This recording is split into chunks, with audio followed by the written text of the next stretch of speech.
తిరుమల శ్రీ వెంకటేశ్వర స్వామి వారిని ఇస్రో చైర్మన్ వి నారాయణన్ దర్శించుకున్నారు. శుక్రవారం ఉదయం వీఐపీ విరామ సమయంలో స్వామివారి సేవలో పాల్గొని మొక్కులు చెల్లించుకున్నారు. తిరుమల శ్రీ వెంకటేశ్వర స్వామి వారిని ఇస్రో చైర్మన్ వి నారాయణన్ దర్శించుకున్నారు. శుక్రవారం ఉదయం వీఐపీ విరామ సమయంలో స్వామివారి సేవలో పాల్గొని మొక్కులు చెల్లించుకున్నారు. 18వ తేదీ పిఎస్ఎల్విసి 61 రాకెట్ ద్వారా భూమి పరిశీలన శాటిలైట్ ను గగనతలంలోకి పంపనున్నారు. రాకెట్ల ప్రయోగం విజయవంతం కావాలని పిఎస్ఎల్విసి 61 భూమి పరిశీలన శాటిలైట్ ను శ్రీవారి పాదాల చెంత ఉంచి ప్రత్యేక పూజలు నిర్వహించారు. దర్శన అనంతరం రంగనాయకుల మండపంలో రాకెట్ నమూనాలకు ఇస్రో చైర్మన్ నారాయణన్ కు వేద పండితులు వేద ఆశీర్వచనం అందించారు. ఆలయ అధికారులు ఇస్రో చైర్మన్ ను పట్టు వస్త్రంతో సత్కరించి ఇస్రో శాస్త్రవేత్తలకు శ్రీవారి తీర్థ ప్రసాదాలు అందజేశారు. శ్రీవారి దర్శనం అనంతరం ఇస్రో చైర్మన్ వి నారాయణన్ మీడియాతో మాట్లాడుతూ 18వ తేదీ 101 ప్రయోగాన్ని శ్రీవారి కోటలో గగనతలంలోకి ప్రవేశపెట్టనున్నట్లు తెలిపారు. పిఎస్ఎల్విసి 61 భూమి పరిశీలన శాటిలైట్ ను గగనతలంలోకి తీసుకెళ్లనుందని తెలిపారు. 1962లో ఇండియా నింగిలోని రాకెట్లకు పంపడం ప్రారంభించిందన్నారు. 62 ఏళ్లలో 63 పిఎస్ఎల్విసి ని ఇస్రో లాంచ్ చేయబోతున్నట్లు 62 ఏళ్లలో 63 పిఎస్ఎల్వి ని ఇస్రో లాంచ్ చేయబోతున్నట్లు తెలియజేశారు.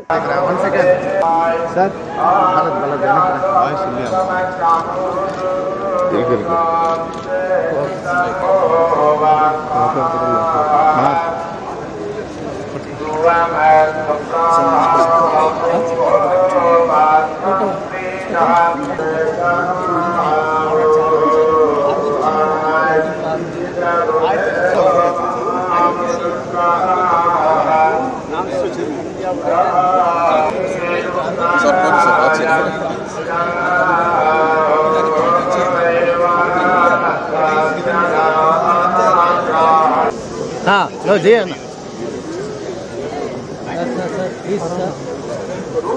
Now, okay, I think you have taken photographs. Good.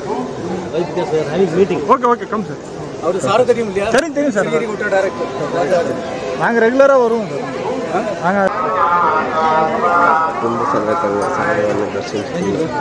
Thank you.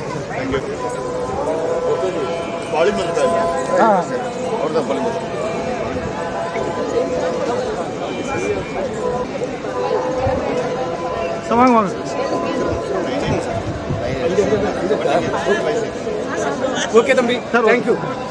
I'm going to edit on the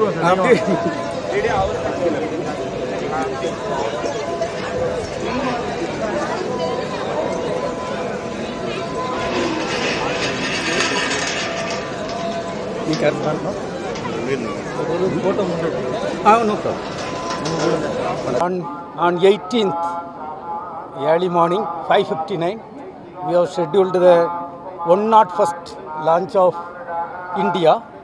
The PSLV C-61 rocket will be lifting the Earth Observation Satellite 09. As you all are aware, the Indian space program was started in the year 1962. Now almost we are completing 63 years. This will be the 63rd launch of the PSLV. And we are going to have a Earth Observation Satellite, which is going to serve the country in all domains of Earth observation. It will be all-weather satellite. Irrespective of the cloud or rain, it can take the Earth observation data and serve the country in all domains.